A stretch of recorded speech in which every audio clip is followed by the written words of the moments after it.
Hello students, मैं बिना मौर्य एक बार फिर से स्वागत करता हूं अशोक अकेडमी के यूट्यूब चैनल BMJNB क्लास में। तो बच्चों, आज की क्लास में हम प्रैक्टिस सेट नंबर 6 के लिए करने वाले हैं। तो सभी बच्चे क्लास में एंड तक बने रहें जो हमारे साथ में पहली बार जुड़े हैं। तो चैनल को सब्सक्राइब करके साथ में आए बेल आइकन को प्रेस करके ऑल पर सेलेक्ट कर लीजिएगा, जिससे शाम को 7 बजे जवाहर नवोदय विद्यालय एंट्रेंस एग्जाम जो क्लास चल रही है उसकी 2023 के लिए उसका नोटिफिकेशन, उस क्लास का नोटिफिकेशन आपके सामने 7 बजे ठीक टाइम पर पहुंच जाए, जिससे आप क्लास को ज्वाइन कर सके। टेलीग्राम को ज्वाइन नहीं किया है तो टेलीग्राम को ज्वाइन कर सकते हो। व्हाट्सएप ग्रुप को ज्वाइन नहीं किया है तो व्हाट्सएप ग्रुप को भी आप ज्वाइन कर सकते हो। लिंक आपके लिए डिस्क्रिप्शन बॉक्स में दे दिया गया है, लिंक पर क्लिक करो और वहां से आप ज्वाइन कर सकते हो। अगर आपने पुरानी वीडियो को नहीं देखा है उसके लिए भी नीचे लिंक मैंने दे रखा है, डिस्क्रिप्शन बॉक्स में प्लेस बना रखी है। एक बार अरिहंत किताब का पूरा सॉल्यूशन हम कर चुके हैं और अब हम कर रहे हैं प्रैक्टिस सेट के लिए। प्रैक्टिस सेट को सभी बच्चों को लगाना है। यहाँ से आपके लिए पता लगेगा कि आप कितने तैयार हो चुके हो, तैयारी कितनी हो चुकी है, नवोदय की सिलेक्शन की रेस में आप अभी बने हुए हो या नहीं हो। हालांकि बने हुए तो सभी बच्चे होंगे, क्योंकि क्या है, अभी आप जानते हो कि एग्जाम आपका फॉर्म भी नहीं आया है, एग्जाम तो बहुत दूर की बात है। सभी स्टूडेंट बने हुए हैं सिलेक्शन की रेस में, बस क्या है, मेहनत करते रहनी है।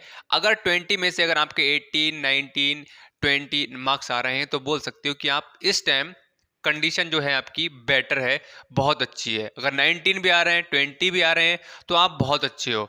और अगर आप, लेकिन अच्छे का मतलब ये नहीं हुआ कि भाई आपने मेहनत करनी बंद कर दी। मेहनत को करते रहना है। आप कहो भाई हमारे 19 आ गए, 20 आ गए, सर ने कहा कि भाई बहुत अच्छे हो तो भाई मेहनत खत्म कर दो, नहीं, मेहनत करते रहनी है। डेली क्लास को अटेंड करते रहना है और जिन बच्चों के कम नंबर आ रहे हैं तो वो देखे कि किस जगह पर मैं मिस्टेक कर रहा हूँ, उस मिस्टेक को सही कर ले, फिर आप भी क्या हो जाओगे, 20 आउट ऑफ 20 मार्क्स लेकर आओगे।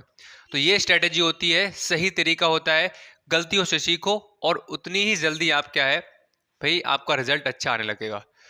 चलिए बेटा, स्टार्ट करते हैं। तो सभी बच्चे आई होप शेयर कर देंगे जल्दी से क्लास के लिए, फिर करेंगे क्लास के लिए स्टार्ट। जल्दी से भाई शेयर कर दो अपने दोस्तों के लिए। लाइक का बटन नहीं दबाया है तो लाइक का बटन भाई दबाना जल्दी से बनता है। प्रेजेंट लगा दो अपनी अपनी, जल्दी से भाई इतना काम करो। फिर करेंगे आज प्रैक्टिस सेट नंबर 6 के लिए मैथ्स वाले सेक्शन करने वाले हैं। बहुत अच्छे बच्चे रिस्पांस दे रहे हैं, बहुत मेहनत से पढ़ाई कर रहे हैं, बहुत अच्छा लग रहा है बेटा। इसी तरह से लगे रहिए। शाम के टाइम को 7 बजे ज्वाइन करिएगा। 1 घंटे की क्लास होती है, 1 घंटे पढ़ लो, उसके बाद में चाहे आप कुछ भी करो, उसके बाद में रिवीजन भी कर लो, पढ़ने के बाद में थोड़ा सा पढ़ लो, बस जितना पढ़ो सॉलिड पढ़ो। अगर 1 घंटा पढ़ रहे हो, पूरा फोकस में डाल दो किताब पर, नवोदय पर डाल दो। इस तरह से पढ़ाई करनी है। ऐसा नहीं कि आपने भाई फोन ले लिया और कहा कि मैं क्लास अटेंड कर रहा हूँ, उधर आप गेम खेल रहे हैं पबजी, ऐसा नहीं होना चाहिए। चलिए, क्वेश्चन नंबर 41। क्वेश्चन नंबर 41 है, 11 से 20 तक कितनी ऋण संख्याएं हैं। अब बहुत सारे बच्चों को एक बात समझ में नहीं आ रही होगी, सर अभी तक हमने ऋण संख्याएं नहीं पढ़ी हैं, ये ऋण कहाँ से आ गया सर। हमने अभाज्य पढ़ी है सर, हमने सम पढ़ी है, हमने सर विषम पढ़ी है, हमने और पढ़ा है, इवन पढ़ा है सर, को प्राइम पढ़ा है, हमने प्राइम नंबर्स पढ़े हैं, ये सभी पढ़े हैं सर, लेकिन यहाँ पर ऋण संख्याएं कौन सी। तो ऋण संख्याएं इंग्लिश वालों को तो कोई समस्या नहीं होगी, इंग्लिश वालों के लिए सिर्फ प्राइम नंबर ही आएगा। लेकिन जब बात आएगी हिंदी वाले स्टूडेंट की, हिंदी में ऋण संख्याएं अभाज्य संख्याओं के लिए ही कहते हैं। तो अभाज्य संख्याएं पूछी गई हैं कि 11 से 20 के बीच में कितनी ऋण संख्याएं हैं। How many prime numbers between 11 to 20। आपसे 11 से 20 के बीच में ऋण संख्याएं पूछी गई हैं, तो आप जानते हो एक 13 हो जाएगी, एक 17 हो जाएगी और एक 19 हो जाएगी। तो हम कह सकते हैं कि 3 संख्याएं ऐसी हैं जो 11 से 20 के बीच में अभाज्य संख्याएं हैं, ऋण संख्याएं हैं। चलो बेटा, आ जाओ अब क्वेश्चन नंबर 42 पर। क्वेश्चन नंबर 42 लगभग हमने 6 सेट किए हैं। 6 सेट में से अगर बात करें तो 3 सेट में इस तरह का क्वेश्चन हमको देखने को मिला है। वह कौन सी संख्या है जिसे 27 से भाग देने पर भागफल 25 एवं शेषफल 13 आता है। तो आपको पता है कि 2-3 सेट में हम कर चुके हैं, फार्मूला आपको याद है। तो इस क्वेश्चन में इतना सा भी कुछ नहीं है, कुछ भी नहीं है। भाज्य बराबर होता है भाजक गुणा भागफल प्लस शेषफल। भाज्य बराबर भाजक गुणा भागफल प्लस शेषफल। और सबसे पहली बात तो एक बात आप सभी बच्चे सुन लो, आपसे जो कहा जाता है वो तो करते नहीं हो। मैंने कहा है अगर आपको कोई भी क्वेश्चन होमवर्क में दिया जा रहा है तो आपको उसका कमेंट सेक्शन में नीचे आंसर देना है। नहीं देते हो भाई, गलत बात है। पढ़ाया जा रहा है, फीस ली जा रही है क्या, नहीं ली जा रही है ना, तो इतना तो भाई बनता है। आपके लिए होमवर्क में दिया जा रहा है तो भी कर सकते हो, कमेंट सेक्शन में आंसर दे सकते हो। या रुपए जा रहा है इसका बताओ, रुपए जाता हो तो बता दो भाई, मत किया करो। गलत बात है, ये करना चाहिए आप लोगों के लिए। और आपको लास्ट में ये बताना चाहिए कमेंट सेक्शन में, जब क्लास बिल्कुल ऑफ हो जाए तो नीचे लिखो कि सर मेरे 20 में से 18 मार्क्स आए हैं, या 20 में से 17 आए हैं, या 20/20 आए हैं। इस तरह से आपको बताना है सभी बच्चों के लिए। ध्यान रखो, यहाँ से मुझे पता लगता है कि आपके अंदर कितना इंप्रूवमेंट हुआ है। उसी हिसाब से क्या आपके लिए सेट लाए जाते हैं। आप मेरे स्टूडेंट हो तो मुझे तो पता होना चाहिए कि आप कितने प्रिपेयर हो चुके हो। उस अकॉर्डिंग क्या है, मैं आप आगे मेहनत करूंगा, कराऊंगा आप लोगों के लिए। उस हिसाब से क्या है, अगर मुझे लगेगा कि आपके मार्क्स कम आ रहे हैं तो थोड़ा सा क्या है सेट ईजी दिया जाएगा, और अगर आपके मार्क्स सही आ रहे हैं तो आपका डिफिकल्ट क्वेश्चन लिया जाएगा, लेवल को बढ़ाया जाएगा। तो ये स्ट्रेटजी है हमारी। ऐसा नहीं है कि आपसे कोई मुझे रुपये मिल रहा है, नहीं, ये मुझे पता लगेगा कि आप कितने प्रिपेयर हो चुके हो। इस वजह से आपसे मैं कहता हूँ नीचे कमेंट सेक्शन में कमेंट डालो। होमवर्क का मतलब ये हुआ कि मुझे पता लगेगा कि हाँ आपके लिए इतनी क्वेश्चन आ रहा है नहीं आ रहा है। अभी क्या है, कमेंट सेक्शन में चल रहा है तो BCD दे दिए सभी बच्चों ने। फिलहाल सभी बच्चों को करना है, इस बात का ध्यान रखना है। देखो 27 भाजक 27 से भाग देने पर, और भागफल दे रखा है 25, और कहा गया है शेषफल। शेषफल क्वेश्चन ने आपको दिया है 13। तो 25 सत्ते 175, 25 दूनी 50, और 25 दूनी 50, और 50 और 10 60, और 60 67 प्लस 13। तो यहाँ से 5 और 3 8, और यहाँ से आ जाएगा 68, 688, 688, option number 3 right option. Now move to question number 43। Question number 43 पर आ जाइए। क्वेश्चन नंबर 43, वह संख्या जिसमें 8, 12, 15 से विभाजित करने पर प्रत्येक बार 3 शेष रहता है, निम्नलिखित में से है। तो एक तो ऑप्शन से कर सकते हो, मैंने आपको तरीके सारे बता रखे हैं। क्या मैंने बताया है, आपके सामने जो ऑप्शन दे रखे हैं उसको आप लिख लो। लिखो, क्या आपके सामने दे रखे होंगे, मुझे लिखने की आवश्यकता है क्योंकि ये किताब में है, मुझे आपको समझाना है। तो यहाँ से 183 ये ऑप्शन दे रखे हैं, और क्वेश्चन ने ये कहा है अगर हम आपको ये संख्याएं दे दें 8, 12, 15, तो 8, 12, 15 से विभाजित होने वाली ऐसी कौन सी संख्या है जिसको 8 से, 12 से, 15 से, तीनों से विभाजित किया जाए एक एक करके, तो हर कंडीशन में 3 रिमाइंडर बचे, 3 शेषफल बचे। तरीका बताया था, एक एक करके देख लो।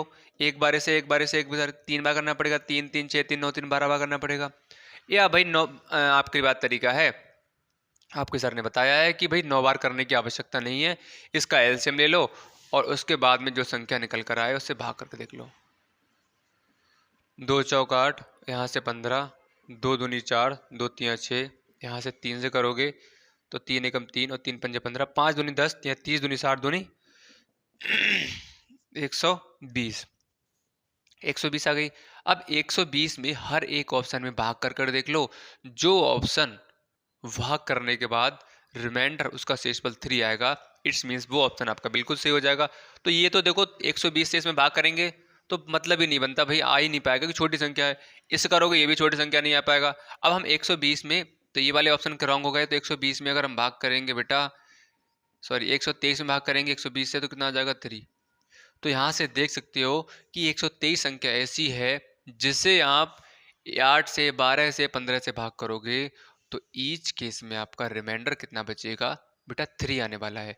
तो आप करके देख लेना अगर आपको बिलीव नहीं है, बाकी आंसर आपके सामने आ गया है। तो इस तरह से करना। इसमें क्या है, आपके लिए एक बार करने की आवश्यकता है ना। एक बार, 2 बार, 4 बार, मैक्सिमम 4 टाइम्स करना पड़ेगा। आफ्टर देन आपका आंसर आपके सामने होगा। चलो अब आ जाओ नेक्स्ट क्वेश्चन पर, क्वेश्चन नंबर 44। क्वेश्चन नंबर 44 है, निम्नलिखित में से कौन सी संख्या 4 से पूरी पूरी विभाजित की जा सकती है। देख मुझे तो हो रखी है खांसी। देखो 306, और दूसरा ऑप्शन है 308, और सी ऑप्शन है 410, और डी ऑप्शन है 183। अब इस क्वेश्चन में कुछ नहीं है। क्वेश्चन ने कहा है कि 4 से ऐसी कौन सी संख्या है जो पूर्णतया विभाजित, कंप्लीटली डिवाइड हो जाएगी, कौन सी संख्या है। तो भाई आसानी से कर लोगे। क्वेश्चन ने आपसे कहा है 4 से विभाजित होने वाली। आपको 4 का रूल याद है। 4 का रूल कहता है किसी भी नंबर के लास्ट की 2 डिजिट को देख लो और 4 से भाग कर देख लो। अगर वो डिजिट, लास्ट की 2 डिजिट 4 से डिविजिबल होंगी, इट्स मीन्स वो संख्या पूरी डिवाइड हो जाएगी। तो हमने देखा हमने देखा यहाँ पर 6 लास्ट की 2 डिजिट हो रही हैं, तो 4 जो है 6 से नहीं कटेगा। यहाँ पर 0 8 है, तो ये 4 से कट रहा है, बिल्कुल कट रहा है। ये 10 क्या कट रहा है बताओ? नहीं कट रहा है, नहीं कट रहा है। 3 और 8 कट रहा है क्या? नहीं कट रहा है। तो ये देख कर बता दोगे, ये चीज़ें हैं डिविजिबिलिटी रूल्स। अगर आपको याद है विभाज्यता की जांच, तो क्वेश्चन में देखोगे और आंसर आपके सामने आ जाएगा और टाइम बचेगा सो अलग से। वरना आप इसमें भाग करो, इसमें भाग करो, इसमें भाग करो, 4 बार भाग करोगे, टाइम भी खराब होगा और भैया समय जो है आपके पास में कम होता है। तो ऑप्शन देखा हमने बेटा, हम लोगों ने देखा कि ऑप्शन नंबर जो है आपका हमारा 3 आ रहा था, सॉरी सेकंड वाला आ रहा था, option number 2 308।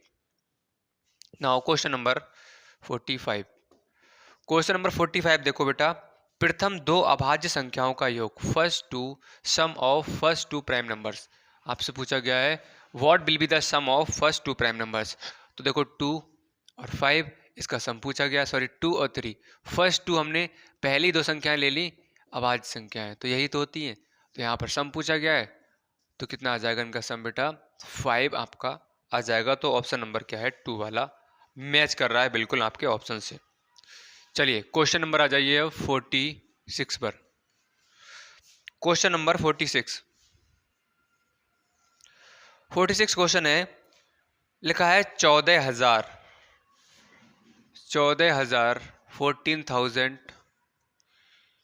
Plus 1,500 1,500 plus 4 2 4 tense, ये है बराबर है। ऑप्शन दे रखा है उसमें से किसके बराबर है, तो आपको पता होना चाहिए कि यहाँ पर देखो, अगर मैं आपसे नॉर्मली कहूँ कि 14,000 लिख कर दिखाओ, तो आप कहोगे सर क्या बात कर रहे हो, ये तो मैं आसानी से लिख दूंगा। हाँ बिल्कुल लिख दोगे। तो यहाँ पर बस क्या है, इसके लिए हिंदी में लिखा गया है, तो 14,000 को ऐसे लिख लो, लिख लिया। प्लस अब 1,500 कैसे लिखा जाता है? ऐसे लिखा जाता है। अब 4 टेंस का मतलब हो गया, 4 ढाई का मतलब हो गया, कहते हैं 4 ढाई 40, ऐसी 4 ढाई, इसका मतलब क्या होगा? 4 की मल्टीप्लाई करते हैं किससे हम? 10 से, या हम सकते हैं 4 और ढाई। 4 जो है टेंस की प्लेस पर है, तो कितना आ जाएगा? 40 आ जाएगा। अब इसको अगर जोड़ेंगे तो यहाँ से 40, यहाँ से बेटा 5 और यहाँ से आ जाएगा 15, तो 15,540। Option number option number option number 4 है, मैच कर रहा है। आई थिंक कोई इसमें समस्या नहीं होनी चाहिए, किसी बच्चे के लिए आसान सा क्वेश्चन था। चलिए बढ़ लेते हैं क्वेश्चन नंबर 47 पर। अब ये आपका सरलीकरण मतलब सिंप्लीफिकेशन चैप्टर से है, और इस तरह का क्वेश्चन बेटा आपका हर साल एक एग्जाम में बनता है इस चैप्टर से, तो भाई इसको अच्छे से कर लो। बताओ जल्दी से बताओ, सभी बच्चे आंसर को देते चलो साथ साथ में। प्रैक्टिस का मतलब ये है कि आपको भी आंसर देना है और बताना है कितने सही जा रहे हैं कितने गलत जा रहे हैं। तो साथ साथ में सॉल्व, कॉपी पेन लेकर बैठो और सॉल्व करो। तुक्का नहीं मारना है कि ABCD, उससे नहीं होने वाला कुछ भी। अगर ऐसा कर रहे हो तो भाई पढ़ना छोड़ दो आप लोग। देखो तो यहाँ से 3/4, यहाँ से सिंपल फ्रैक्शन में चेंज करेंगे, 2 दूनी 4 है, कितना हो जाएगा? 5/2। 8 एकम 8, एक 9/8 का, 3 3 9 और एक 10/3। सही है ना? कोई मिस्टेक तो नहीं है? 2 दूनी 4 एक 5/, ठीक है। अब का वाला पार्ट पहले सॉल्व होगा। अब का वाले पार्ट में हमने देखा तो कोई भी डिवाइड नहीं हो रहा होता, तो यहाँ से हो रहा है 3 3 जा 9 हो रहा है। बाकी हम देख रहे हैं तो कहीं पर भी हमें ऐसा लग नहीं रहा है कि डिवाइड हो जाएगा, नहीं हो रहा है। तो हो रहा है, यहाँ से हो जाएगा 2 4 जा और 2 5 जा। अब नहीं हो रहा है तो डिवाइड कर लो, मल्टीप्लाई कर लो ऊपर ऊपर वालों की। 15 4 दूनी 8 15/4। अब इसको भाई कर लो, उल्टा कर लो, तो यहाँ से कितना हो जाएगा? 15 15 15 और 4 2 जा, यहाँ से 1/2 1/2। ऑप्शन नंबर फर्स्ट वाला बिल्कुल सही है। बताओ किस किस का आंसर आया? जल्दी से बताएंगे सभी किस किस का आंसर आया।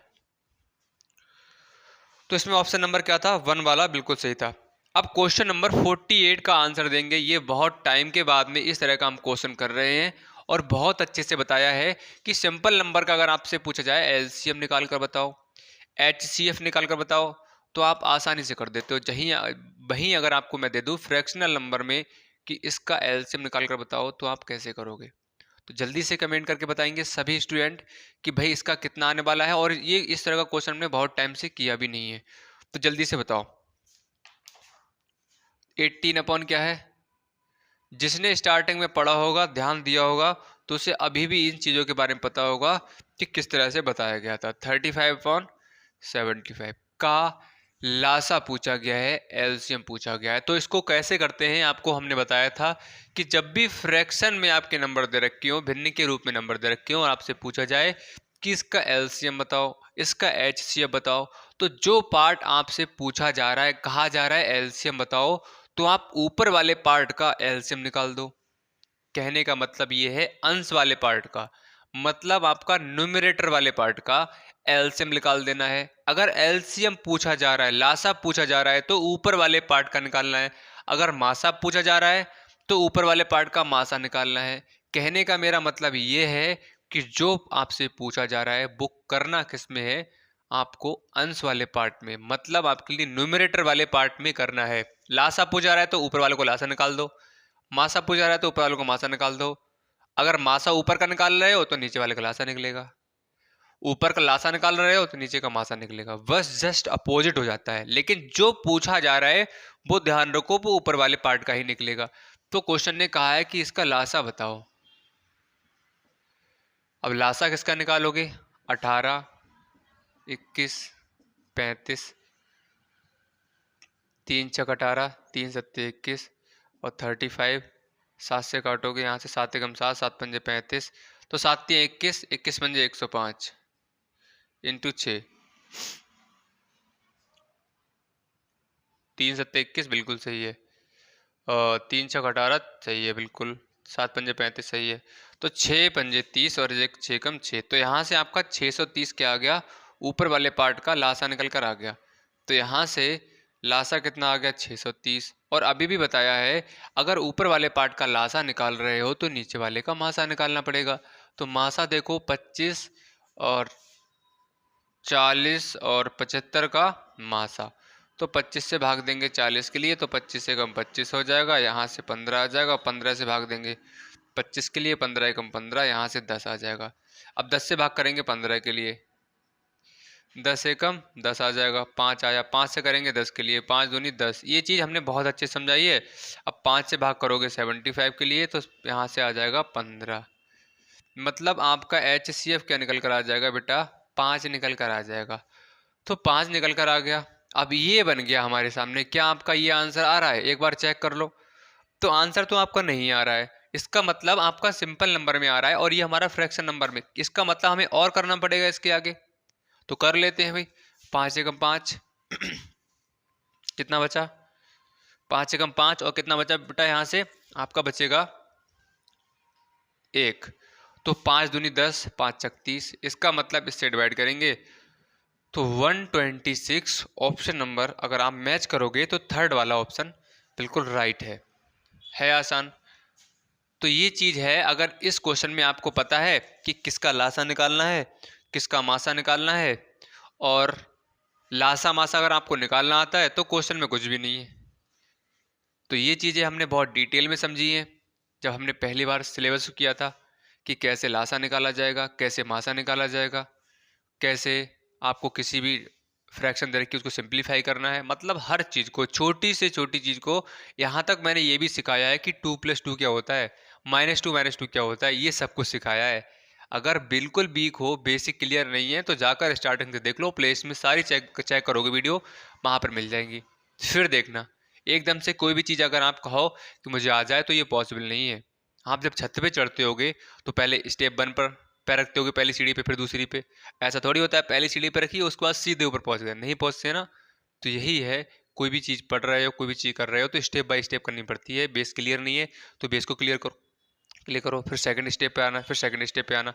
यहाँ पर किस तरह से पढ़ाया जाता है बताया है कि base step by step level बढ़ाया जाता है, पहले इजी लेवल और मॉडरेट डिफ़िकल्ट, मतलब लेवल को बढ़ाते हुए पढ़ाया गया है सब कुछ। तो देखो और वहाँ से अपने सारे कॉन्सेप्ट क्लियर कर लो, उसके बाद में भी सिलेक्शन आपका हो जाएगा, पढ़ोगे मेहनत से। तो किसी धन में उसका 1/7 भाग जोड़ने पर योग 32 हो जाता है, तो भाई वो धन पता नहीं है, वो धन पता नहीं है, किसी धन में उसका 1/7 जोड़ा जाए। तो हम मान लेते हैं, जब हमें पता नहीं है, माना धन, मान लिया हमने x रुपया है, सही है, x। तो किसी धन में हमने x मान लिया, उसी का, किसी धन में उसी का मतलब क्या हो गया, इससे बात की जा रही है, उसी का मतलब गुणा, और 1/7 भाग जोड़ा जाता है। किसी धन में, ये धन हो गया, इसमें क्या किया हमने, उसी का मतलब इसी की बात की जा रही है, का 1/7 भाग हमने जोड़ दिया। जोड़ने पर कितना हो जाता है बेटा, योगफल 32 हो जाता है। तो यहाँ से अगर देखोगे तो x/7 बराबर 32, और इसको भैया अगर आप सॉल्व करोगे तो यहाँ से बेटा आ जाएगा आपका 7x प्लस, यहाँ से आ जाएगा बेटा आपका x बराबर 32/1, यहाँ से 8x/7 बराबर 32/1, क्रॉस मल्टीप्लाई करोगे तो यहाँ से आपका आ जाएगा 8x इज इक्वल टू 32/7, और x की वैल्यू निकालोगे 32 मल्टीप्लाई बाई 7, 8 से डिवाइड करोगे तो 4x इज इक्वल टू कितना आ जाएगा, 28। तो x की बात करें तो x यहाँ पर क्या आ गया आपका, क्या आया, धन निकल कर आ गया।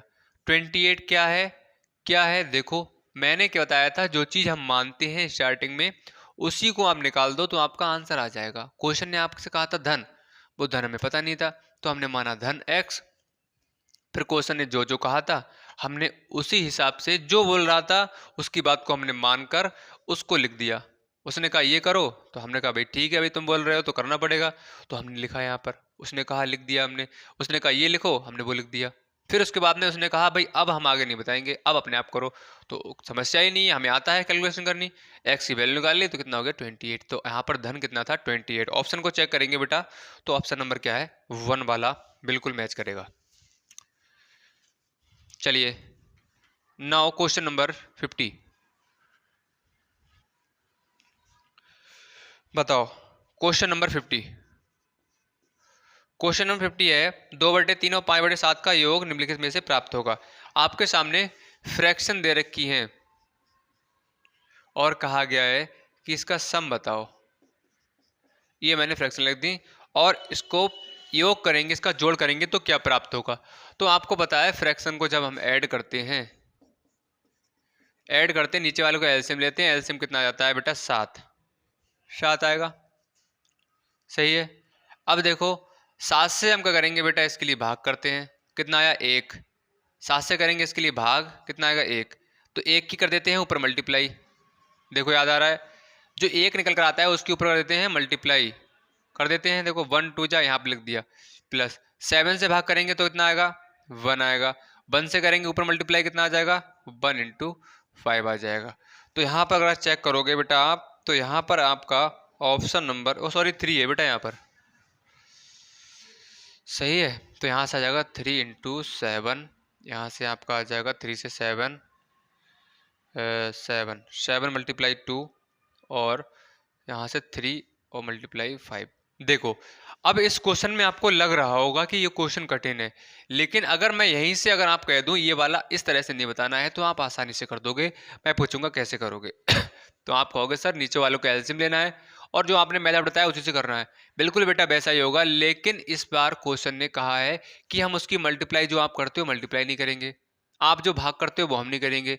तो वही चीज है, देखो अगर हम यहाँ से 3 से भाग करेंगे, 3 से भाग करेंगे, इसमें कितना आ जाएगा बेटा, देखो 3 से करते हैं नीचे वाले पार्ट में भाग, तो 3 × 7 और भाग करेंगे तो इसका मतलब यही तो होता है। तो 3 से 3 कट जाएगा, कितना बचा, 7 बचा यहाँ से 7, देखो तो 7 आता है, उसकी कर देते हैं ऊपर मल्टीप्लाई, तो 7 किया और करते हैं ऊपर वाले पार्ट से मल्टीप्लाई, बस हमने लिख दिया, मतलब गुणा नहीं करी और वैसे ही लिख दिया हमने। ऐसे 7 से भाग करेंगे इसके लिए तो 7 कट जाएगा, कितना बचेगा 3। अब 3 करते हैं ऊपर वाले पार्ट में मल्टीप्लाई, 3 लिखा और गुणा का साइन लगाया, 5 लिखा, क्योंकि क्वेश्चन कह रहा है कि भाई आपको परेशान होने की आवश्यकता नहीं है, भाई आपको कष्ट लेने की आवश्यकता नहीं है, हम आपसे मल्टीप्लाई नहीं कराएंगे, बस यहीं तक छोड़ दो, इसके आगे हमें सॉल्व करना पड़ता है, आपको याद आ रहा है करना पड़ता है सॉल्व। तो उसने कहा कोई दिक्कत नहीं भाई, आप परेशान मत हो, बस इतना ही कर दो, हम इतने में मान जाएंगे, समझ जाएंगे कि हाँ आपके लिए क्वेश्चन आता है, तो आता है तो भाई छोड़ दो यहीं पर।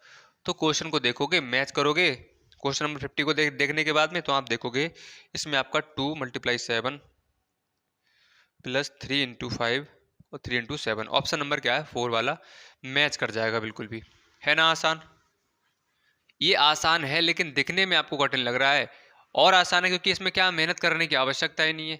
और वैसे हम नॉर्मली अगर किसी भी फ्रैक्शन को ऐड करते हैं, सब्ट्रैक्ट करते हैं, तो हमें पूरा सॉल्व करना पड़ता है, उसमें हमें 3 लाइनें और लिखनी पड़ती।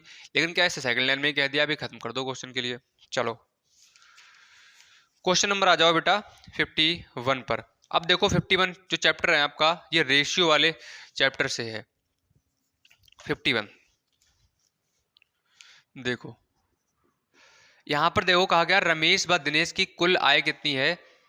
कुल आय आपकी 1800 दे रखी है। रमेश व दिनेश की कुल आय, रमेश और दिनेश दोनों की अगर आय को जोड़ दिया जाए, इनकम को जोड़ दिया जाए, तो 1800 रुपये हो रही है। यदि उनकी आय का अनुपात दे रखा है, तो अनुपात दे रखा है तो 4:5 दे रखा है। तो मैंने बताया था, अब हमें उनकी इनकम तो पता नहीं है, तो हम मान लेते हैं कि 4x है और क्या है 5x है। जब भी रेशियो का आपके लिए फॉर्मेट दिख जाए तो आप उसके साथ में x लिख लो, और ये बताया है x क्यों लिखा जाता है, सब कुछ बताया है। मुझे बताने की आवश्यकता बार बार नहीं होनी चाहिए, क्योंकि आप नए हो, कुछ बच्चे हैं तो बताना पड़ जाता है।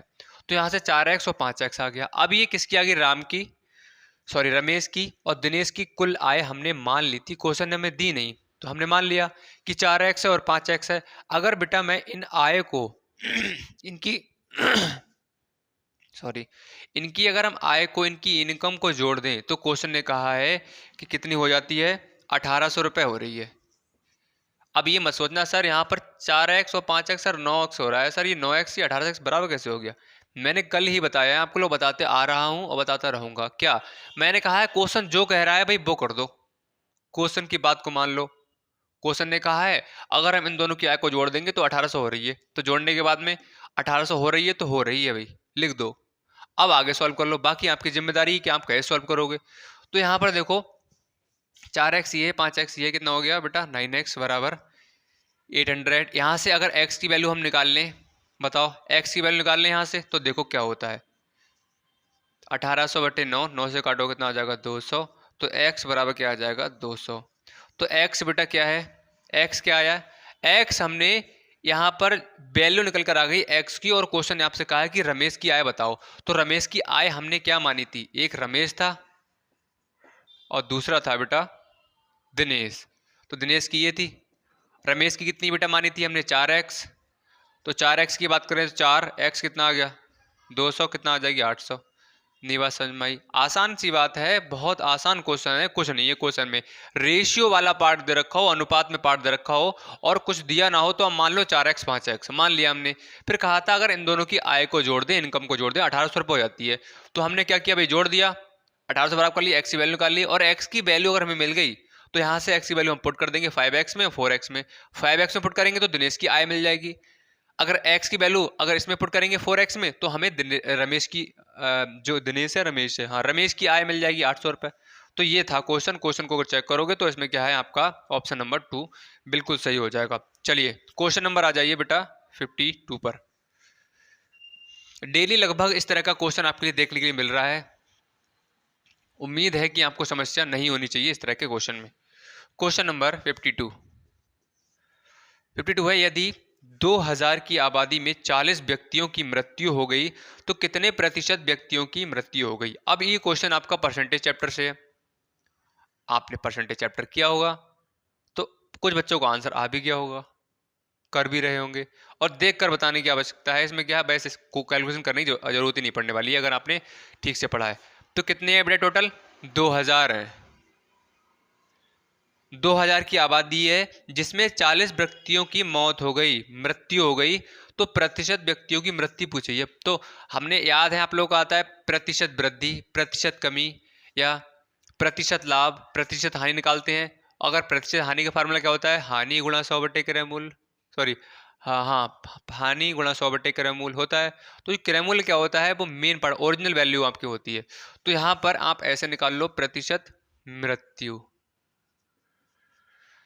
प्रशय मृत्यु कितनी है? मृत्यु कितने को होगी बेटा? 40 की। और कितने व्यक्तियों में से हुई है? 2000 में से, और जब प्रतिशत में चेंज करते हैं तो 100 से मल्टीप्लाई कर देते हैं, इससे ये कट जाएगा, 4 से काटोगे 50 आ जाएगा और इससे काटोगे 2। तो हम कह सकते हैं कि प्रतिशत जो मृत्यु है वो कितनी हुई है, 2 हुई है। बताओ, है आसान? कुछ था क्वेश्चन में? जिस तरह से आप जब आपका रिजल्ट आता होगा, आपके मार्क्स जो आते हैं, तो आप उसकी परसेंटेज निकालते हो, वही चीज़ यहाँ पर है। आपके 400 में से अगर मान लो 200 मार्क्स आए, तो 400 में से आए हैं, कितने में से आए हैं, 400 में से। और 200 कहाँ लिखते हो, ऊपर लिखते हो। और जब भी हम प्रतिशत में चेंज करेंगे तो मल्टीप्लाई बाई 100 करते हैं, तो यहाँ से निकल आता है। वही सेम चीज़ ये है कि 2000 लोग हैं, जिसमें से कितने की मृत्यु हुई है, कितने मर गए, कितने मरे, 40। कितने में से, 40। कितने में से मरे, 2000 में से कितने की मृत्यु हो गई, 40 की। ऐसे ही क्वेश्चन के आपको जो मार्क्स आते हैं, कितने में से आए हैं, 2000 में से, या 400 में से कितने आए हैं, 200 या 250 या 300। वही चीज है, अगर आप ठीक से समझोगे तो वही चीज है यहाँ पर। तो हम कह सकते हैं कि प्रतिशत मृत्यु कितनी है, 2%। सही है। चलो, तो ऑप्शन क्या है इसमें, 1 वाला सही हो रहा है। Question number 53। क्वेश्चन 53 है, राम किसी कार्य को 10 दिन में, देखो राम किसी कार्य को, तो राम ने क्या किया भाई, सबसे पहले काम किया। राम किसी कार्य को, तो कोई काम है पता नहीं है, 10 दिन में करता है। 10 दिन में करता है एक काम, 10 दिन में करता है, मान लो एक काम करता है। तो मैं कहूँ एक दिन में कितना करेगा, एक दिन में बेटा करेगा कम काम। कम के लिए क्या होता है भाई, भाग होता है। तो हम कह सकते हैं कि राम एक दिन में 1/10 काम कर रहा है। अब आगे क्वेश्चन ने कहा है कि मोहन उसी काम को 15 दिन करता है। फिर भाई मोहन से काम कराया गया, पहले राम से कराया गया, तो वो एक दिन में इतना काम कर रहा था। फिर उसने सोचा नहीं, अब हम इसी काम को भाई इसे हटाते हैं, पता नहीं ये कैसा काम कर रहा है, हो सकता है मुझे अच्छा मिल जाए इससे। तो उसने सोचा कि मोहन से काम कराते हैं, तो मोहन से काम कराया, तो 15 दिन में कर रहा था वो। तो यहाँ से जो मोहन है, मोहन कर रहा है 15 दिन में, 15 दिन में करता है एक काम। वही काम है ना, तो काम तो एक ही होगा, मैंने बताया था। आप पढ़ाई कर रहे हो तो एक काम कर रहे हो, आप घूमने जा रहे हो तो वो भी तो एक काम है। तो वही क्या है, एक काम कर रहा है, कोई भी काम कर रहा होगा। तो 15 दिन में करता है एक काम। मैं कहूँ अगर मोहन एक दिन में कितना काम करेगा, तो एक दिन में कम काम, कम के लिए क्या होगा बेटा, भाग होगा। तो यहाँ से 1/15 आ जाएगा। अब यहाँ से देख सकते हो राम का एक दिन का काम इतना आ गया और मोहन का एक दिन का काम कितना आ गया, इतना आ गया। क्वेश्चन ने आपसे कहा है कि दोनों मिलकर उस कार्य को कितने दिन में पूरा कर लेंगे। अब क्वेश्चन ने कहा है कि पहले भाई हमने मोहन से काम करा लिया, राम से काम करा लिया, मोहन से करा लिया। अब हमारा मन ये है कि हमें ये बताओ कि दोनों अगर मिलकर करेंगे तो कितने दिन में कर लेंगे। तो देखो, तो हमने देखा कि एक दिन का काम ये था, राम प्लस मोहन। तो राम का कितना काम है, 1/10 काम कर रहा था, और 1/15। तो हमने निकाल लिया इन दोनों का काम, ये काम कितना कर रहे हैं। तो यहाँ से देखो 15 आ जाएगा, सॉरी 30, 10 तियाँ 30 प्लस 15 दूनी 30, तो 5/30 काम। अब यहाँ पर सुनो, ये जो काम निकल कर आया है ये कितने दिन का काम है, एक दिन का काम है। मैंने आपसे काम कराया एक दिन, और फिर दूसरे से काम कराया एक दिन। तो आपने एक दिन में जो काम किया, ऐसे दूसरे बंदे ने एक दिन में जो काम किया, तो मैंने दोनों को अगर जोड़ दिया तो आएगा तो दोनों का एक दिन का काम। ऐसे ही यहाँ पर एक दिन का काम इसका था, एक दिन का काम इसका था, तो हमने इन दोनों को जोड़ दिया तो काम तो एक ही दिन का है। आज मैंने 2 बंदों से स्टार्ट कराया, 2 व्यक्तियों से काम करना स्टार्ट कराया, तुम भी करो तुम भी करो, तो उसने भी एक दिन में कुछ काम किया होगा। फिर दूसरे जो मजदूर होगा उसने भी एक दिन में कुछ काम किया होगा। तो एक दिन में अगर मैं तुमने जो काम किया है टोटल उसको मैं जोड़ दूं तो आएगा तो एक ही दिन का। तो यहाँ पर हम कह सकते हैं कि राम और मोहन जो हैं उनका ये एक दिन का काम है। हमने जोड़ा है 5/30, ये कितना है, एक दिन का काम है। बात समझ में आ गई। अब बात यहाँ समाप्त नहीं होती है, क्वेश्चन कहता है कि भाई आंसर आपका नहीं आया है, आपको बताना है कि कितने दिन में पूरा कर लेगा। ये तो काम निकाल कर बता दिया आपने। तो यहाँ पर 2 पार्ट हैं, एक काम वाला पार्ट है, एक दिन वाला पार्ट है। तो काम वाला पार्ट कहाँ रहेगा, इधर रहेगा, और जो हमसे पूछा जा रहा है वो कहाँ रहेगा, इक्वल के दूसरी साइड रहेगा। तो यहाँ पर हम ऐसे लिख सकते हैं, बताओ बताओ बेटा, कि 5/30 काम है। बताओ ये कितने दिन का है, एक दिन का काम है नहीं है, एक दिन का काम अभी निकाला था। तो हम ऐसे लिख सकते हैं एक दिन का काम है। बताओ क्यों लिखा है भाई, आपको पता है डेली बताई जा रही है कि जो पार्ट पूछा जा रहा है वो बराबर की उस साइड लिख दो, आसानी रहेगी करने में। तो यहाँ पर हमने इसलिए उल्टा कर दिया बस। हम ऐसे भी लिख सकते थे एक दिन का काम 5/30, लेकिन नहीं, क्योंकि हमें पूछा गया है। तो यहाँ से मैं लिख दिया 5/30 काम एक दिन में कर रहा है। तो एक काम पूछा गया है, वही काम दोनों मिलकर करें तो कितने दिन में कर देंगे? तो वही काम तो एक ही था, तो इसीलिए हमने एक काम निकाला। यहाँ पर एक काम कितने में करेगा बताओ? एक काम करेगा कम में, और कम के लिए भाग होता है 5/30 है, 30 चला जाएगा ऊपर, तो यहाँ से ये आ जाएगा, 5 से काटोगे 5 कम 5, 5 30। तो हम कह सकते हैं कि जो राम है और मोहन है, ये दोनों काम जो मिलकर है एक दिन में, सॉरी, एक काम को 6 दिन में कर लेंगे। आई बात समझ में? पहले एक काम को 10 दिन में कर रहा था, और ये पहले एक काम को 15 दिन में कर रहा था। फिर हमारा मन ये हुआ, क्वेश्चन ने कहा कि हम तो दोनों से काम कराएंगे। तो भाई उसने दोनों से काम कराया, फिर उसने देखा कि हमारा काम भाई क्या हो रहा है, 6 दिन में हो रहा है, मतलब हमें जल्दी है, तो भाई हमें जल्दी कराना पड़ेगा, इसलिए दोनों को लगाया उसने।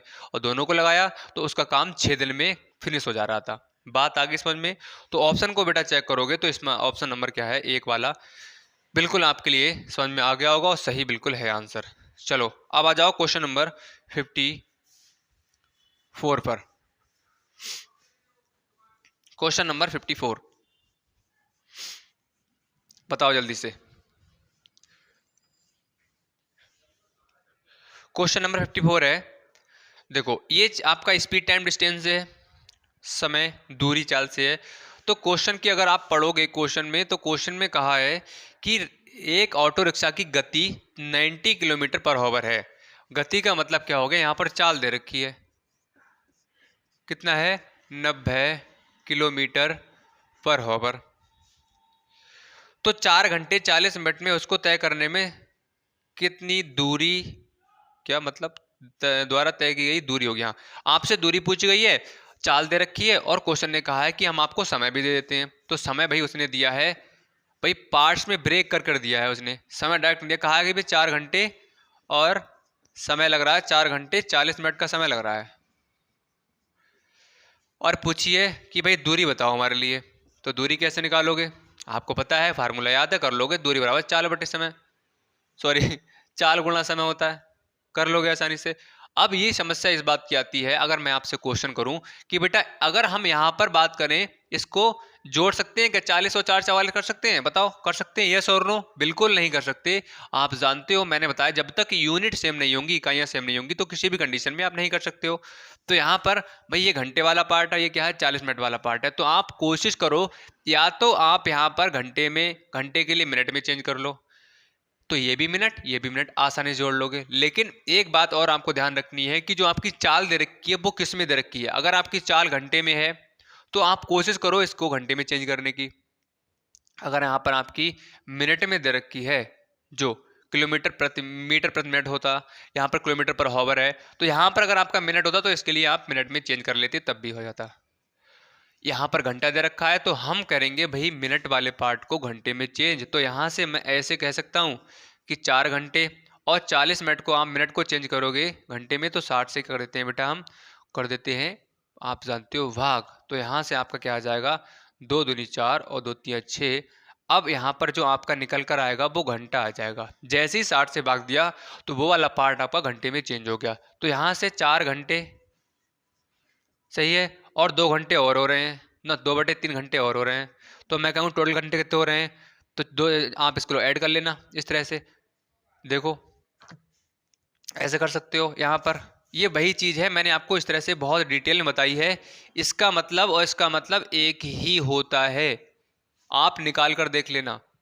ये और ये क्या है? एक ही है। तो इसको मैं ऐसे भी लिख सकता हूँ, ऐसे, इसके लिए प्लस का साइन लगा हुआ नहीं है, इसका मतलब बीच में प्लस का लगा हुआ होता है। तो यहाँ पर हम डायरेक्ट ही कर लेते हैं, कैसे? 4 सही 2/3 घंटे। अब ये पूरा घंटा बन गया। अगर हम इसको मिक्स फ्रैक्शन दे रखी है, इसको सिंपल फ्रैक्शन में चेंज करेंगे तो कितना हो जाए? 4 3 12 और 2 14/3 घंटे हो जाएगा। बताओ, आई बात समझ में? कोई डाउट, कोई समस्या हो तो जल्दी से बता दो। अब यहाँ पर हमारा समय मिल गया और चाल मिल गई, और चाल बराबर दूरी, दूरी निकालनी है। दूरी बराबर क्या होता है? चाल गुणा समय होता है। तो दूरी बराबर चाल कितनी है बेटा? 90 गुणा समय कितना है? 40, सॉरी 14/3, 3 से काटोगे 30 आ जाएगा। तो यहाँ से आ जाएगा आपका 720 किलोमीटर। 720 किलोमीटर, 420, 14 3 42 होते हैं, 14 या 42 कितना हो जाएगा? 420 किलोमीटर। ऑप्शन को चेक करोगे तो ऑप्शन नंबर क्या है? 4 आपका क्वेश्चन का जो ऑप्शन है उससे बिल्कुल मैच करेगा, ऑप्शन नंबर 4 से। चलिए आगे बढ़ लेते हैं क्वेश्चन नंबर 55। क्वेश्चन नंबर 55 है, आसान है ये, बहुत ज़्यादा प्रॉफिट लॉस चैप्टर से है। एक व्यापारी इतने रुपए में खरीद कर इतने बेच देता है। ये बहुत आसान क्वेश्चन है, सभी बच्चे इसका आंसर भाई होमवर्क में है, सभी के लिए आंसर बताना है। जब क्लास आपकी ऑफ हो जाएगी तो सभी को इसका आंसर देना है। इस बात का ध्यान रखें, कोई भी स्टूडेंट ऐसा नहीं रहना चाहिए जो हमारे साथ जुड़ा हुआ है वो आंसर ना दे। तो सभी को आंसर देना है ये क्वेश्चन नंबर 55 का। अब आ जाइए क्वेश्चन नंबर 56 पर। क्वेश्चन नंबर 56 है, एक परीक्षा में आकाश ने मीनू से 10 अंक अधिक प्राप्त किए तथा संजय ने मीनू से 15 अंक कम प्राप्त किए। यदि तीनों में कुल 300 अंक प्राप्त किए तो संजय के अंक ज्ञात कीजिए। अब यहाँ पर सबसे पहले जब आप क्वेश्चन को पढ़ लो तो आप सबसे पहले इस तरह के क्वेश्चन में आपको देखना है कि यहाँ पर कितने लोग हैं, कितने स्टूडेंट हैं, किस किस नेम की बात की जा रही है, उसको सबसे पहले अपनी कॉपी पर लिख लो। आप जिस तरह से मैं लिखूंगा, देखो क्वेश्चन में आकाश दे रखा है, मैंने भाई आकाश को यहाँ पर लिख लिया। मीनू दे रखा है, मीनू को भी लिख लिया। और दे रखा है संजय। भाई ये तीन जो हैं ये स्टूडेंट दे रखे हैं। अब देखो आगे इतना काम हमने कर लिया, अब क्वेश्चन जो कहेगा वो हम करते जाएंगे। क्वेश्चन कह रहा है कि आकाश ने मीनू से 10 अंक अधिक प्राप्त किए। तो देखो हमने कहा था कैसे चलना है आपके लिए, आकाश ने मीनू से 10 अंक अधिक प्राप्त किए। तो भाई यहाँ पर हमने अपनी बात को स्टॉप किया है तो इसको मान लो x। अब देखो आकाश ने मीनू के जो मार्क्स हैं, मीनू के मार्क्स कितने हैं? x से 10 अंक अधिक प्राप्त किए तो इसका मतलब क्या है? हमने इसमें 10 जोड़ दिए। और कहा जाता कि मीनू से 10 अंक कम प्राप्त किए तो हम यहाँ पर माइनस का चिन्ह लगा देते। तो मीनू के मार्क्स हमने मान लिए x में हमने 10 को जोड़ दिया तो मतलब आकाश के अंक निकल कर आ गए। अब देखो क्वेश्चन ने आगे कहा है तथा संजय ने मीनू से, तो हम फिर पहुंचेंगे संजय ने मीनू से। तो मीनू देखो यहाँ पर स्टॉप की बात, तो मीनू के हमने x मान लिए। मीनू से 15 अंक कम प्राप्त किए। अब मीनू से इसने किए हैं 15 अंक कम तो हमने क्या कर दिया बेटा? उसको माइनस कर दिया। अब क्वेश्चन ने आगे कहा यदि इन तीनों में कुल 310 अंक प्राप्त किए हों। अगर इन तीनों ने 310 अंक प्राप्त किए हों, समझ रहे हो यहाँ पर बात क्या कहना चाह रहा है क्वेश्चन कह रहा है अगर तीनों को मिला दिया जाए, तीनों के अंक को मिला दिया जाए, जोड़ दिया जाए तो 310 अंक प्राप्त कर रहे हैं। तो हमने देखो क्वेश्चन ने हमें तो ये अंक दिए हुए नहीं थे, उसने नहीं दिया था, तो हमने बताया साफ साफ बात है भाई मान लेंगे हम। तो यहाँ पर मान लिया, उस अकॉर्डिंग हमने क्या है यहाँ पर इसके अंक और इसके अंक बना लिए। तो हमें पता लग गया कि आकाश के ये हो गया, मीनू के ये हो गए और संजय के ये हो गए। अगर मैं इन तीनों को बेटा जोड़ दूं, आप खुद बताना, अगर मैं इन तीनों को जोड़ दूं तो इसके अंक 310 होंगे या नहीं होंगे? बताओ। होंगे, हो जाएंगे 310 अंक। मैंने कुछ गलत किया? क्वेश्चन ने जो कहा वो लिख दिया हम लोगों ने। बस यहाँ पर हमने मीनू के अंक माने, उस अकॉर्डिंग हमने आकाश के निकाल लिए, फिर संजय के निकाल लिए, फिर हमें आकाश के, मीनू के और संजय के मार्क्स पता लग गए। उसके बाद में क्वेश्चन ने कहा था अगर तीनों के अंक को मिला दिया जाए, मतलब जोड़ दिया जाए, तो 310 हो जाते हैं। तो हमने यहाँ पर क्या किया भाई? बराबर कर दिया। अब इसको आगे सॉल्व कर लेंगे। तो यहाँ पर x x x कितने x हो रहे हैं? 3x हो रहे हैं, प्लस 10 हो रहा है, माइनस 15 हो रहा है, बराबर 310 हो रहा है। अब यहाँ पर अगर हम बात करें तो 10 ये हो रहा है और माइनस का 15 ये हो रहा है। सॉल्व करेंगे तो 3x, इसको ले जाएंगे उधर इस पूरे पार्ट को, तो 310 जो प्लस में है वो माइनस में हो जाएगा और जो माइनस में है वो प्लस में हो जाएगा। तो यहाँ से आपका आ जाएगा 325 माइनस 10, तो यहाँ से 3x बराबर 300 आपका आ जाएगा 15। सही है, 315 आ जाएगा। तो x की वैल्यू निकालोगे तो 315 बट्टे कितना आ जाएगा? 3, 3 एकम 3 और 3 पंजे 15। तो x की वैल्यू यहाँ से आ जाएगी 105। अब देख लो क्या आपका आंसर आ रहा है क्या? ये मीनू की पूछेगी ये। तो आप अगर देखोगे तो क्वेश्चन ने कहा है कि संजय के अंक ज्ञात कीजिए। संजय के अंक आपसे पूछे गए हैं, तो ये अंक किसके निकल कर आ गए? तो x क्या है? ये x की बात करूं तो x यहाँ पर आप देखोगे मीनू के हमने माने थे। तो आप कहोगे सर क्या हम मीनू के अंक बोल सकते हैं? बिल्कुल बोल सकते हो, क्योंकि x जो है वो किसका माना है हमने? ये मीनू के मार्क्स आ गए। आप कह सकते हो कि मीनू के मार्क्स सर 105 हैं। हाँ बिल्कुल 105 हैं, लेकिन क्वेश्चन की आपसे ये नहीं पूछ रहा है। क्वेश्चन कह रहा है कि मीनू के हमें नहीं चाहिए, ये तो आपने निकाल के बता दिया, हमें चाहिए संजय के। बताओ, तो कोई दिक्कत नहीं है। संजय के कितने माने थे हमने बेटा? संजय के कितना निकल कर आया था? x-3 x-15। तो x की वैल्यू कितना आ गई बेटा? 105 माइनस 15, यहाँ से घटाओगे तो यहाँ पर आ जाएगा आपका 9 और यहाँ से 0। तो हम कह सकते हैं कि 90 मार्क्स थे किसके? संजय के, क्योंकि क्वेश्चन ने कहा था कि मीनू के मार्क्स से संजय के 15 कम हैं। तो मीनू के कितने? 105 और इसके 15 कम है, इसका मतलब कितने होंगे संजय के? 90 मार्क्स होंगे। बताओ आया समझ में? अगर आपसे पूछा जाता आकाश के, तो आकाश के भी आप आसानी से निकाल सकते थे। इसके मार्क्स 105 हैं और इसके अधिक हैं 10, तो इसमें जोड़ दो 115 मार्क्स आ जाते। तो अगर आपने एक की वैल्यू निकाल ली, कहने का मतलब ये जो आपने माना है उसका निकाल लिया, तो आपसे कुछ भी पूछा जाए क्वेश्चन में निकाल दोगे आप आसानी से। आई होप ये क्वेश्चन सभी के क्लियर हो गया होगा। चलिए नेक्स्ट पर बढ़ लेते हैं। क्वेश्चन नंबर आपका है 57। क्वेश्चन नंबर 57 बताओ जल्दी से। क्वेश्चन नंबर 57 आपका है प्रॉफिट लॉस चैप्टर से है और आसान क्वेश्चन है। बस एक लाइन में ये फिनिश हो जाएगा। कहा गया है एक कलम को 12 में बेचने पर, इसका मतलब आपका दे रखा है विक्रय मूल्य, मतलब एसपी दे रखा है 12 रुपया, और कहा गया है 20% का लाभ प्राप्त होता है। और आप जानते हो अगर हमें कोई भी प्रतिशत आपको लाभ निकालना है या हानि निकालनी है, तो आप इस बात को बहुत अच्छे से जानते हो कि क्रय मूल्य पर निकलती है। लेकिन भाई इसमें हमें विक्रय मूल्य दे रखा है और दे रखा है लाभ। लाभ कितना दे रखा है?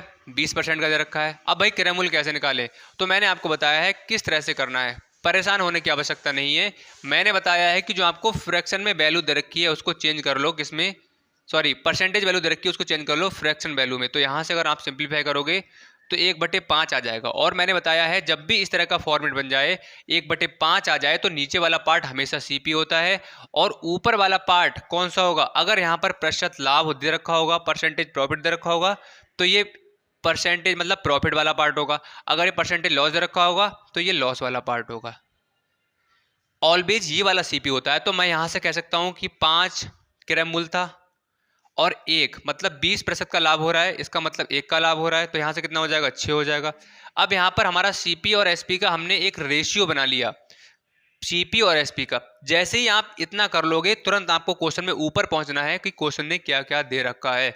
तो हमने देखा क्वेश्चन में विक्रय मूल्य दे रखा था, तो विक्रय मूल्य कौन सा है? SP, selling price. तो यहाँ पर ये 6 दे रखा है इसका रेशियो, तो आप इसके बराबर कर दो। तो यहाँ पर 6 बराबर हो जाएगा 12, एक बराबर बात करें तो 12/6, 6 दूनी 12 हो जाएगा, 2 आ गया। एक की वैल्यू मिल गई तो आप चाहे यहाँ पर सीपी हुआ चाहे आपका और कुछ भी निकलवा रहे हो निकाल दोगे आसानी से।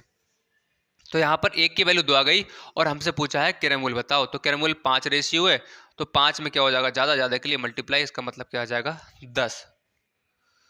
तो ऑप्शन को चेक करोगे तो 10 रुपये आपका ऑप्शन नंबर क्या है? सेकंड वाला बिल्कुल सही हो रहा है। चलिए नेक्स्ट पर बढ़ते हैं।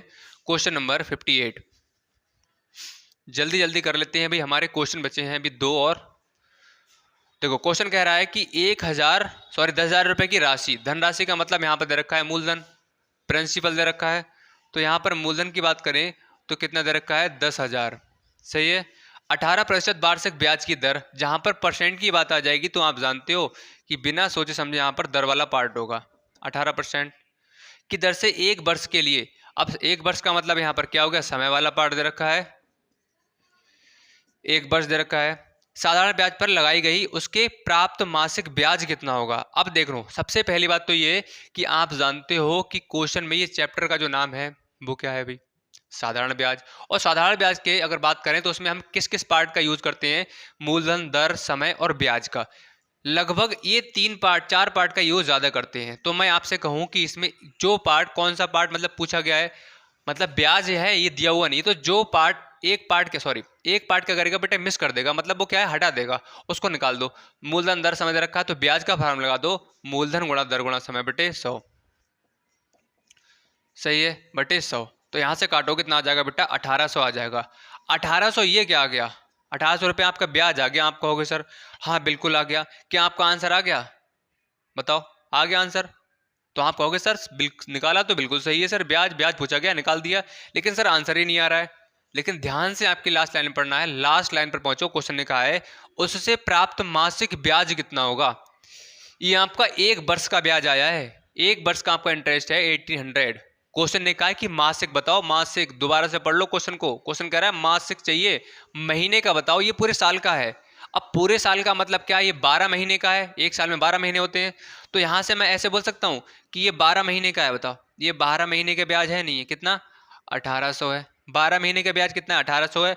तो पूछा गया कि मासिक बताओ एक महीने का, तो 12 महीने का 1800 है, तो एक महीने क्या हो जाएगा, कम हो जाएगा, कम के लिए भाग होता है, 12 कम 12 और यहाँ से 6 बचेगा, 12 पंजे 60, तो कितना आ जाएगा 150 रुपया। तो हम कह सकते हैं कि जो ब्याज है हमारा, मासिक ब्याज, महीने का ब्याज कितना है 150 रुपया, और ईयरली तो आप जानते हो कितना 1800 है। तो एक महीने में हमें ब्याज कितना देना पड़ेगा 150 रुपया, मतलब 150 रुपया देना पड़ेगा। ऑप्शन नंबर क्या है 3 वाला बिल्कुल सही हो रहा है। चलिए क्वेश्चन नंबर अब आ जाइए क्वेश्चन नंबर 59 पर। क्वेश्चन नंबर 59 है, देखो क्वेश्चन नंबर 59 का आंसर आप सभी को अपने आप देना है, इस बात का आप ध्यान रखें। ये क्वेश्चन बहुत आसान क्वेश्चन है, इस क्वेश्चन में कुछ भी नहीं है। अगर आप देखोगे क्वेश्चन ने कहा है कि आलेख में किस देश की प्रति व्यक्ति औसत मासिक आय 10,000 1,000 है। ग्राफ में शो किया गया है, नीचे ग्राफ में देखोगे इंडोनेशिया, नेपाल, भारत, चीन, अमेरिका, रूस, ये देश के नाम है। और साइड से आप देखोगे तो व्यक्ति औसत आय पूछी गई है, प्रति व्यक्ति औसत आय पूछी गई है, इनकम की बात की गई है। तो क्वेश्चन ने कहा है कि सबसे ज्यादा इनकम एक व्यक्ति की किस देश में है। तो ग्राफ आपको खुद बताएगा कि किसकी है। सही है, कर लोगे। सभी को आंसर देना है इसका 59 का, और एक क्वेश्चन और था उसके लिए आंसर देना है सभी के लिए 55 का। आ जाओ क्वेश्चन नंबर 60 पर। क्वेश्चन नंबर 60 है 14, 29 और 33। यहाँ से 51, 31, 35 और यहाँ से 16, 33 और 37। अब देखो यहाँ पर अगर बात करें तो पंक्ति दे रखी है और कहा गया है एक पंक्ति को उसने छिपा रखा है, कहा गया है पूछ रहा है कि इसमें क्या आएगा। तो आपको देखना है ये पैटर्न किस तरह का बन रहा है। यहाँ से हमने इधर के लिए देखा तो क्या हो रहा था, हम ऐसे ऐसे हम देखेंगे तो क्या हो रहा होगा। तो सबसे पहले हमें देखना है कि 14 से 15 हो रहा है, 15 से 16 हो रहा है, इसका मतलब यहाँ पर 17 हो रहा होगा। मतलब एक एक का गैप हो रहा है तो एक एक का गैप यहाँ पर भी होगा। अब देखो यहाँ पर बेटा कितना हो रहा है, 2 2 का गैप हो रहा है, तो यहाँ पर कितना हो जाएगा 35 हो जाएगा। इसमें कितना हो रहा है बेटा 2 का हो रहा है, यहाँ पर भी 2 का, इसका मतलब कितना हो जाएगा 39 हो जाएगा। ऑप्शन को चेक करेंगे तो ऑप्शन नंबर आपका 17, 35 और 39 क्या है, बिल्कुल सही हो रहा है। बताओ, और सभी बच्चे अपना एक बार बता देंगे कि कितने क्वेश्चन आप सभी ने सही किए हैं, कि सर हमारे इतने क्वेश्चन सही हुए, हमारे 20 में से इतने मार्क्स सर आ रहे हैं। आज हमारे 20 में से 18 आए, 19 आए। सभी को कमेंट सेक्शन में कमेंट करके बताना है अभी। और उसके बाद में ध्यान रखना, क्लास जब बिल्कुल ऑफ हो जाए, बस जस्ट आफ्टर, इसके बाद में आपको बताना है क्या, कि सर हमारे 20 में से इतने मार्क्स आ रहे हैं। और होमवर्क में दिया है उसका आंसर सभी का मुझे चाहिए, देखता हूँ कौन कौन आंसर देता है। तो चलिए, आई होप क्लास पसंद आई होगी, सभी क्वेश्चन समझ में आ गए होंगे। नहीं समझ में आया है तो लिंक आप पूछ सकते हैं कमेंट सेक्शन में, या व्हाट्सएप नंबर आपके सामने दे रखा है, इस पर पूछ सकते हैं। अगर क्लास पसंद आई हो दिल से एक बार लाइक का बटन दबा देंगे, और नहीं किया है सब्सक्राइब तो सब्सक्राइब कर सकते हो, क्योंकि यहाँ पर जवाहर नवोदय विद्यालय इंट्रेंस एग्जाम 2023 की भी तैयारी कराई जा रही है। सिलेक्शन चाहते हो तो शाम को 7 बजे फ्री होकर बैठना है आपके लिए और ज्वाइन कर लेना है हमारी क्लास के लिए। और अभी तक आपने टेलीग्राम को ज्वाइन नहीं किया है, कर सकते हो। व्हाट्सएप ग्रुप को ज्वाइन नहीं किया है, इसके लिए भी कर सकते हो। लिंक है आपके लिए दे रखा है डिस्क्रिप्शन बॉक्स में, क्लिक करो, वहां से आप ज्वाइन कर सकते हो। और ये अशोका बैच को ज्वाइन नहीं किया है तो कर सकते हो, शाम को 6 बजे के लिए किसी क्लास चल रही है, इसमें आपके लिए वो टेस्ट है वो 20 से 25 देखने को मिलेंगे, और स्पीड और आपकी chapter wise practice seat provide की जा रही है। चलिए आज की क्लास में इतना ही करते हैं बच्चों, मिलते हैं नई क्लास साथ में नेक्स्ट डे प्रैक्टिस सेट के साथ में। तब तक के लिए bye bye, take care and good night.